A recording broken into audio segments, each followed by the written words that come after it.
Kate, how much did you inherit? Mark's voice cut through the heavy silence of the night. Your dad was loaded. I need to know what you got. The words felt like slaps in the face. I looked at my husband, searching for any sign that this was some misguided attempt to comfort me. But his eyes were cold, calculating. Tonight of all nights, my father's funeral, and this is where his mind was? Nothing, I said, my voice steadier than I felt. There wasn't anything left by the time the medical bills were paid. Mark's lip curled into a sneer. Really? Is that the story you're sticking with? I stood my ground. Yes, it is. He scoffed and turned away, mumbling something about how incompetent my brother Mike must have been in handling everything. I could feel the unease settle deep in my gut. Mark's true intentions were becoming clear, and they weren't pretty. I moved to the kitchen, needing a moment away from his probing eyes. I started the kettle, hoping a cup of tea might soothe my nerves, but the quiet clinking of the spoon in my mug did nothing to drown out the alarming thoughts racing through my head. Mark's voice reached me even from the other room. I need a drink, he grumbled, the sound of him rummaging through the liquor cabinet, loud and grating. How had I missed these signs? Or had I just ignored them, hoping things would magically get better? He walked into the kitchen, glass of whiskey in hand. You know, I thought marrying you meant a step up in the world, he said bluntly. But apparently I was wrong. I didn't reply. Words felt useless against his blatant greed. I just stared into my tea, feeling more alone than ever. After a tense silence, he finally left the room. I heard the TV flicker on, blaring some mindless show. I clenched my fists around the mug. This was the moment, right now, where everything broke open. I couldn't ignore who he was anymore, and I certainly couldn't let him have any power over my future. I decided to keep a closer watch on him. It was clear now that I couldn't trust him, that whatever affection we once shared had withered away, replaced by his hunger for wealth and status. A few days later, I received a call from my mother, Paula. She didn't offer condolences or ask how I was doing, just launched into complaints about sorting out Dad's affairs. Typical. She always favored Mike, and I was used to being the afterthought. Kate, I need you to help with the house, she droned. Sure, Mom, I replied mechanically. I'll be over tomorrow.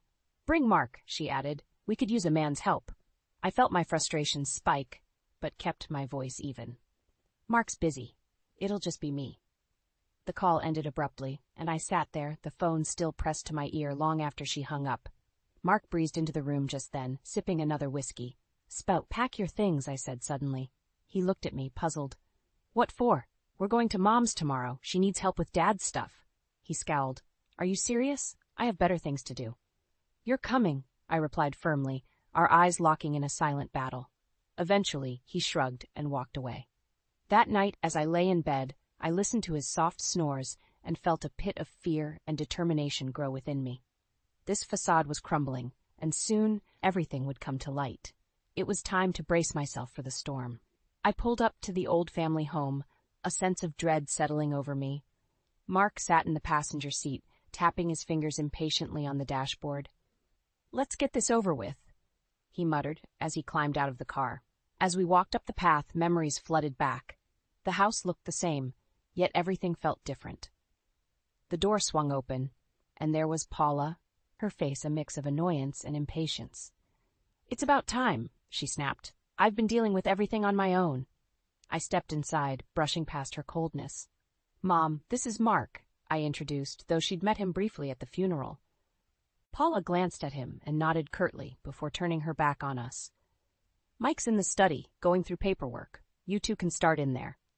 I followed her voice to the study, the room an organized mess of papers, file cabinets, and old mementos. Mike barely looked up as we entered. Seeing him again was like running into a brick wall. His smirk was as smug as ever. Hey, big sis, he scoffed. Finally showed up to pitch in? You might say that, I replied tersely. Let's just get through this, all right? Mark hovered by the bookshelf, shifting his weight and looking uncomfortable. Paula's voice echoed from the hallway, giving orders like a drill sergeant. I rolled up my sleeves and dipped into the dreariness of sorting through years of memories and documents. Hours passed, the air thick with unspoken tension and strained small talk. Mark wandered out, leaving me to fend for myself with Paula and Mike. This is pointless, Mike grumbled, tossing another stack of papers aside. Dad should have taken better care of this stuff. Maybe if you'd helped him once in a while. I let the words trail off, biting back more I wanted to say, but Mike just ignored me, pulling out another drawer, searching for something of value. Just then Paula stormed in. "Oh, for heaven's sake," she said, her tone dripping with irritation. "Why are you two still in here? There's more to do in the garage." We moved to the garage, and I got hit by another wave of nostalgia mixed with frustration. Old boxes of Christmas decorations, tools my dad barely used, and a neglected bike Mike rode once before, demanding a new one. Mark had reappeared, leaning against the car and scrolling through his phone. I could sense his growing irritation. He wasn't here to help. He was here to gain. While I rummaged around, Paula fixed me with a hard look. "You know," she started, "your brother was always the responsible one. Your father and I could depend on him." My grip tightened on an old photo album. "Is that so?" "Yes," she snapped, clearly relishing the criticism. "Unlike you, running off when things got tough." I felt my pulse quicken, but I forced myself to breathe deeply. No point in arguing now. I glanced at Mark, who seemed to be barely masking his impatience. For the first time, I felt a flicker of anger at him, not just for his greed, but for what I now saw as a willful blindness to the person I had become. Eventually, exhausted and angry, we decided to call it a day. Mike and Paula stayed behind, and Mark and I drove home in silence. When we got there, Mark finally spoke. "Your family's something else, you know," he said, almost as if admiring them. "Tell me about it," I mumbled, feeling drained. As I shut the door behind us, I already knew this wasn't the end. Things were just beginning to unravel, and I had to be ready for whatever came next. The storm was coming, and this time I wouldn't be caught off guard. I met Mark when I was just getting by at a dull office job. It wasn't much, but it was steady, unlike my up-and-down family life. Mark walked into the office one day, suave and confident. He made me laugh during our coffee breaks, and soon enough we were dating. I thought he was my escape. One evening, I decided to take him to meet my family, hoping for some strange reason they'd approve. We drove to my old neighborhood, my anxiety growing with each mile. When we arrived, the door swung open, and there was my mother. "Who's this, then?" Paula asked, eyeing Mark up and down like he was another project to criticize. "It's Mark," I said, pushing down my nerves. "My husband." Paula's eyebrow arched. "Oh, finally snagged someone, did you?" Mark put his arm around me, trying to lighten the mood. "Nice to meet you, Paula. Kate's told me so much about you." She ignored his outstretched hand, focusing instead on who really mattered to her. "Come inside," she said curtly, turning toward the living room. Mike lounged on the couch, flipping through TV channels, not even bothering to look up. "Sup?" he muttered, finally glancing our way. I took a deep breath. "Mark, this is Mike, my brother." "Hey," Mark offered, but Mike just nodded, turning back to the screen. It hurt seeing how little they'd changed. Paula and Mike centered around their own little world. At dinner, the tension thickened with every passing minute. Paula gushed over Mike's recent promotion, never asking about my life or my job. I could see Mark trying to keep up, looking uncomfortable. "So, what do you do, Mark?" Mike asked suddenly, not out of interest but as a challenge. "I'm an investment consultant," he replied. Mike smirked. "Guess that pays the bills, huh?" "It does," Mark said flatly, his patience wearing thin. The real blow came later when I found my father seated alone in his study. He looked so different, frail and tired, with his breathing labored. It broke my heart. He'd been a distant but kind presence in my chaotic childhood, working tirelessly to provide for us. "Hey, Dad," I said softly, his eyes lighting up slightly at the sound of my voice. "Kate, you're here," he rasped, a weak smile appearing. We talked quietly, catching up on lost time.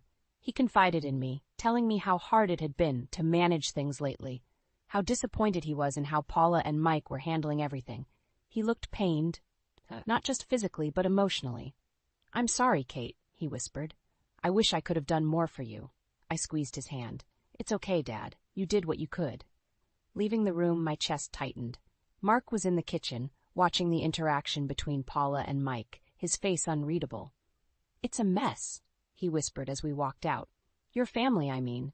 "I know," I whispered back, my voice barely holding together. This visit had reminded me why I left. The toxic dynamic between my mother and brother, their constant need to belittle me, to treat me as an afterthought. Later that night, as we drove home in silence, I made a promise to myself. I would be there for my dad, but I wouldn't be used by anyone again. Not by Paula, not by Mike, and certainly not by Mark. A week after that unsettling visit, I got a call from my mother. Her voice was tense. "Your father's getting worse, Kate," she said. "We need help." I knew this day would come. "I'll come over today," I replied, already dreading the interaction that lay ahead. I drove to the house, my mind weighing heavy with the mix of obligation and resentment. Mark didn't come this time, claiming he had a meeting. Might have been true, but I doubted it. Paula met me at the door, her face stern. "He's in his room," she said without a hint of gratitude. "And don't touch the things in the living room. Mike's sorting through some important stuff." I nodded and walked towards my father's room. Dad was propped up in bed, looking frailer than ever. His eyes met mine, a weary smile forming. "Kate, good to see you," he said, his voice a whisper. "I'm here to help, Dad," I replied, taking his hand. Over the next few days, I fell into a routine of caring for him, administering his medication, making sure he was comfortable, and speaking softly to ease his pain. Paula and Mike mostly stayed in the background, with their true colors showing through their absence. One evening, I overheard a heated conversation in the living room. Paula's voice was shrill. "We need more money, Mike. Your father's hospital bills are eating up everything." "We can't sell the house yet," Mike replied. "People would talk." I paused outside the door, my anger simmering. They were already planning how to cash in, even as Dad lay dying in the next room. I entered the room, making no effort to hide my presence. "Is this really the time to be talking about money?" I snapped. Paula glared at me. "Don't you start. You disappeared for years while we dealt with everything." "Dealt with everything?" I echoed incredulously. "Is that what you call living off Dad while he worked himself into the ground?" Mike stood up, his eyes cold. "You have no idea what it's been like. You left." "And I had every reason to leave," I shot back. Paula folded her arms. "We'll see how long you last this time." That night, I sat by my father, listening to his labored breaths. He opened his eyes and looked at me, sadness mingled with relief. "Kate, I'm so sorry for everything."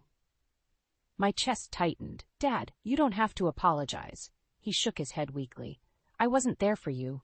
Should have protected you from them." I couldn't hold back the tears. "I'm here now."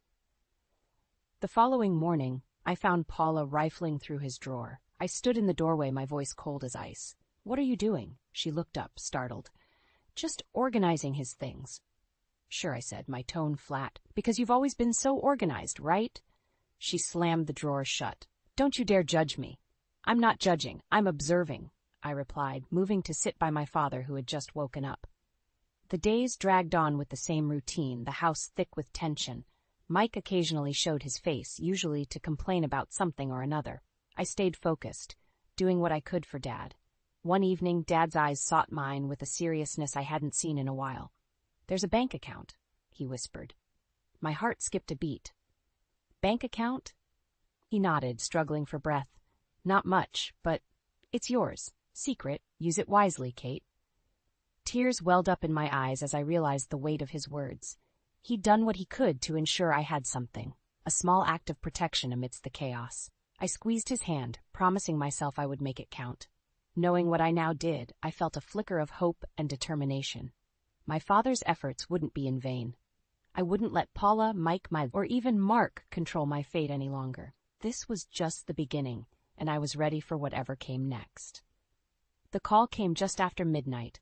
I had been tossing and turning in bed, my mind restless, when the phone rang, cutting through the silence. "It's your father." Paula's voice was clipped, devoid of emotion. "He's been taken to the hospital." I scrambled out of bed, barely replying as I threw on some clothes and grabbed my keys. By the time I reached the hospital, my heart was pounding with dread. I found Paula and Mike in the waiting area, looking annoyed rather than distressed. "The doctors are with him," Paula said brusquely. "We've been waiting for hours." I didn't bother to respond. Rushing past them, I found the room where Dad lay, surrounded by machines and tubes. He looked impossibly weak, barely recognizing me as I stepped closer. "Kate," he murmured. "I'm here, Dad," I whispered, clutching his hand. His grip was feeble but urgent. "Remember, the account. It's for you." "I know." I said, fighting back tears. I'll take care of it. Moments later, his breathing grew shallow. The monitors beeped frantically and nurses rushed in. I was gently but firmly pushed out of the room. Paula and Mike stood in the hallway, waiting as if they were bored. After what felt like an eternity, a doctor emerged, his face solemn. "I'm sorry," he said. "He didn't make it." Paula's face hardened, betraying nothing. Mike sighed, as if inconvenienced. I fought to keep my composure, feeling a mix of grief and rage. They didn't even care. Back at the house, it didn't take long for tensions to explode. As I gathered some of Dad's belongings, Mike cornered me in the hallway. "What's this about a secret account?" he demanded. I stared at him, anger flaring. "None of your business." He stepped closer, his face contorted with a smirk. "I know he said something to you. You think you're getting away with it?" Paula appeared behind him, arms crossed. "Don't hold out on us, Kate. Whatever your father left, it's family property." "Don't you dare," I snapped, my voice shaking with incredulity. "You two leeched off him your whole lives. This is mine." Mike lunged, grabbing my arm.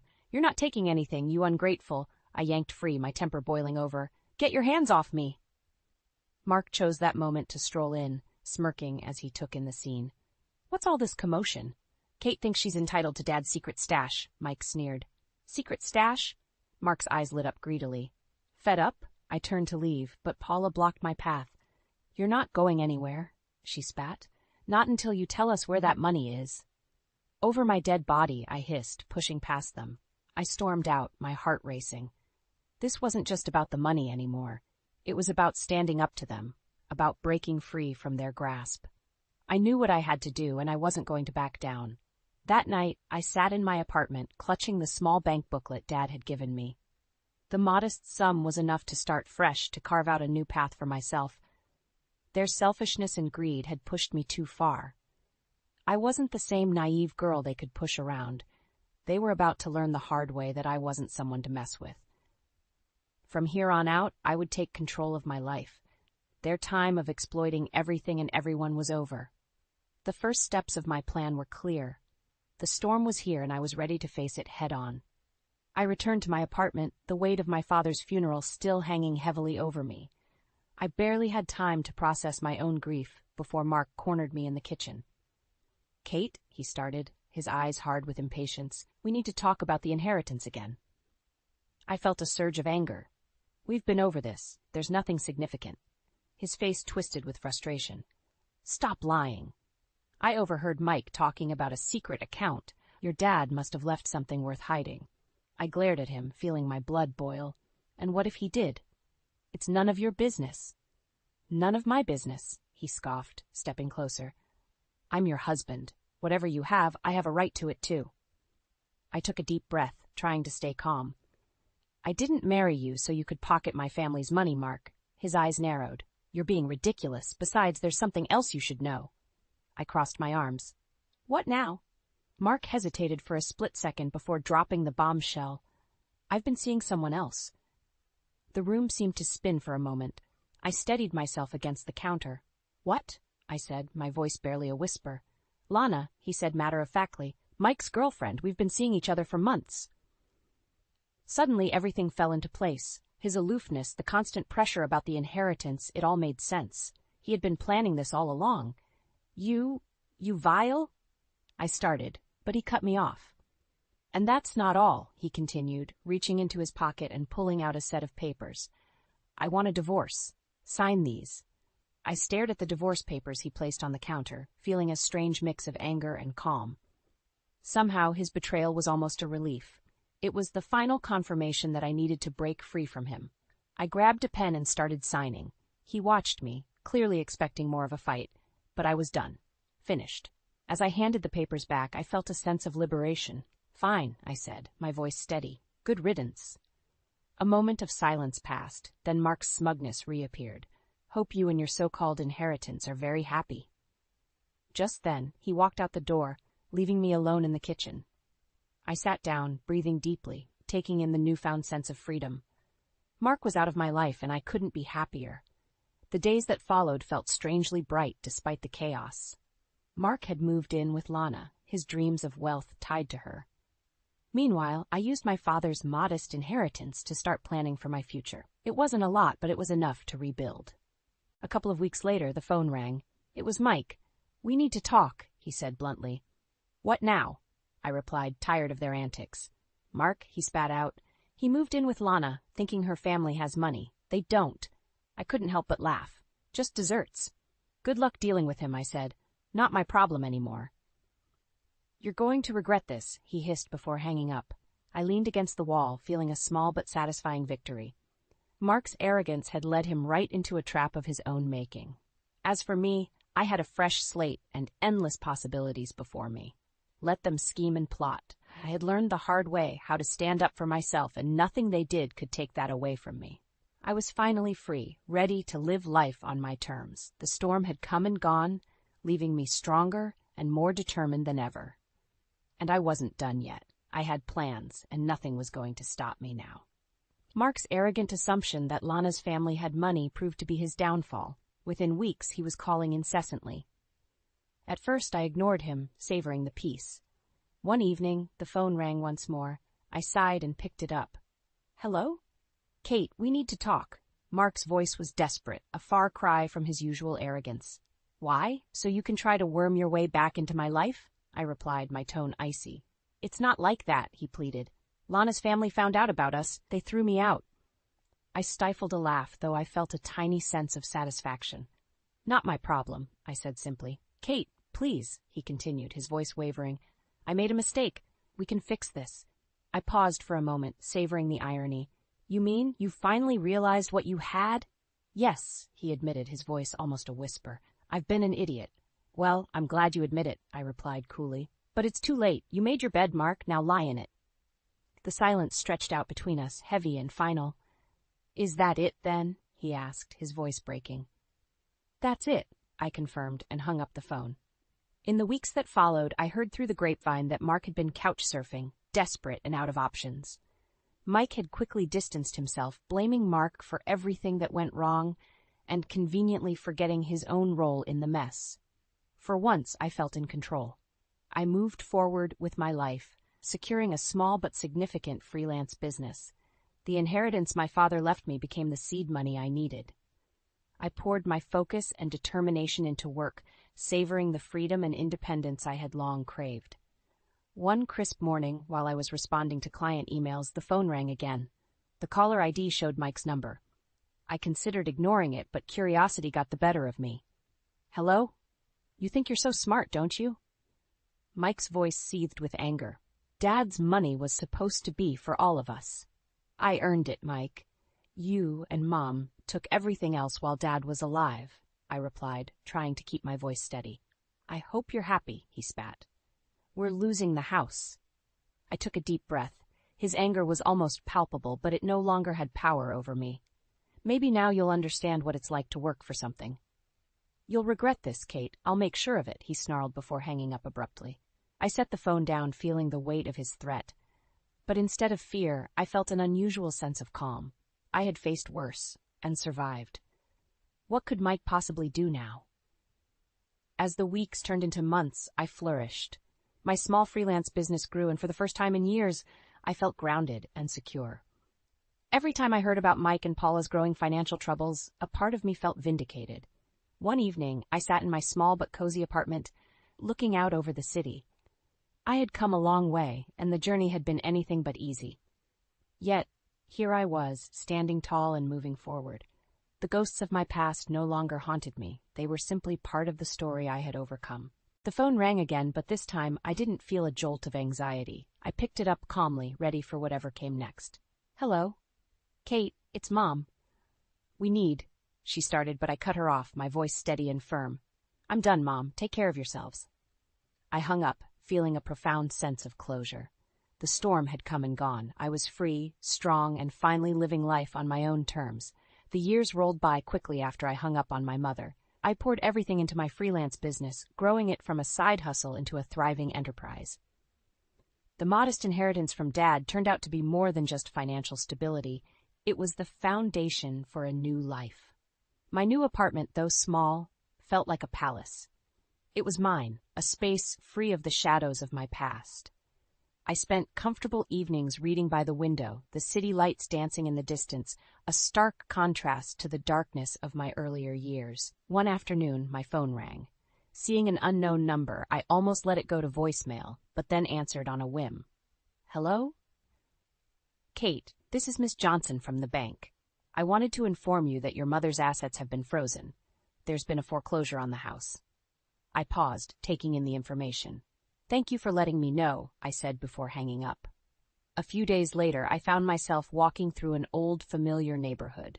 The house looked the same, but there was a for sale sign on the lawn. I felt an odd mix of nostalgia and triumph. Paula and Mike's reign of exploiting Dad's hard work had come to an end. My phone buzzed again, a text this time. It was from Mike. You think you've won, don't you? This isn't over. I rolled my eyes. Grow up, Mike, I muttered, texting back a simple, move on with your life. I put the phone away and continued down the street, my steps lighter than they had been in years. Months passed, and my life continued to flourish. One chilly morning, as I was setting up a new project for a client, the doorbell rang. I opened it to find Mike standing there, looking more disheveled than I'd ever seen him. Kate, he began, desperation in his voice. I need help. I sighed, stepping outside and closing the door behind me. Mike, you've had chances, plenty of them. It's different now. We've lost everything. Mom's sick, he pleaded, his bravado gone. Look, I can't keep being your crutch. You need to stand on your own, I said, my voice firm but not unkind. We're family, he insisted. Family? I scoffed. You never acted like it. You chose to ignore Dad's wishes, and now you're paying the price. His shoulders slumped. For a moment, I almost pitied him. Almost. You need to go, I said finally. Figure out your life. He nodded, tears brimming in his eyes. I'm sorry, Kate. I watched as he walked away, a sense of finality settling over me. It wasn't my job to fix their mess anymore. I had my life to live and my own path to follow. As weeks turned into months, I started receiving updates on Paula and Mike through old neighbors. Their lives had become a cycle of struggle and regret. Strangely, I felt no satisfaction, just a profound sense of relief that I had escaped that toxic environment. One day, while taking a break from work, I found myself heading to a small, secluded park not far from my apartment. It was a quiet place, full of large oak trees and benches. I picked one near a small pond and sat down, the cool breeze soothing. As I sat there, I felt an odd sense of closeness to my father. It was almost as if his spirit was there, watching over me. I closed my eyes, taking in the peace of the moment. I've come a long way, Dad, I whispered to the wind, feeling his presence in the rustling leaves. Opening my eyes, I looked at the world around me with a sense of accomplishment. I had fought hard for this peace, and I would cherish it. There was a future ahead, bright and full of promise, and I was ready for whatever came next.